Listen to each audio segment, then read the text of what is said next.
ఏముంది, పెళ్లి చేసుకున్నాక మార్చుకోవచ్చులే. చాలా జాగ్రత్త అమ్మా. కనీసం వారానికి ఒకరు నాకు ఫోన్ చేస్తారు, అన్నా ఇలా వివాహం జరిగిపోయింది, మావాడు ఇంకా రక్షణలో లేడు, చాలా బాధపడుతున్నాం. ముఖ్యంగా సహోదరులకు చెప్తున్నా, take a stand my sister. అవతలి వ్యక్తి యేసు ప్రభువును నమ్మి రక్షింపబడినటువంటి విశ్వాసి అయితే తప్ప మీ జీవితాల్లో వారిని అనుమతించకండి. మీ పెద్దల ప్రెషర్ అయినా సరే, మీ కులం యొక్క ప్రెషర్ అయినా సరే వారితో మాట్లాడండి, కానీ ఇలాంటి దేవుని వాక్య విరోధమైనటువంటి వాటిని మీ జీవితంలో అనుమతించకండి. Same thing with young boys, యవనులు. చాలా సార్లు ఈ ఉదాహరణ చెప్తూ ఉంటాను. మిద్దెకి ఒక ఆయన తాడేసాడంట కిందోడికి. ఒరే పట్టుకొని ఎక్కరా అంటున్నాడు.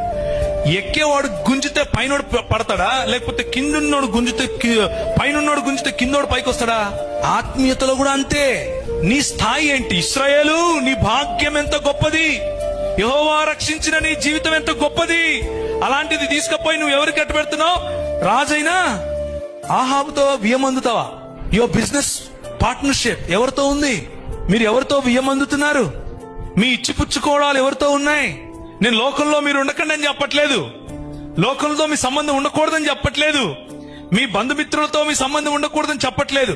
కానీ మీ కుటుంబాలను నియంత్రించేంతగా వారిని లోపలికి రానివద్దు. మీ కుటుంబాన్ని, మీ ఫెయిత్ ను నియంత్రించేంతగా వారి ఇన్ఫ్లుయెన్స్, వారి యొక్క ప్రభావం, అది కులమైనా సరే, అది మతమైనా సరే, అది ప్రాంతమైనా సరే, భాష అయినా సరే, ఏదైనా సరే, బంధువర్గమైనా సరే, let nothing control your faith in the lord Jesus Christ.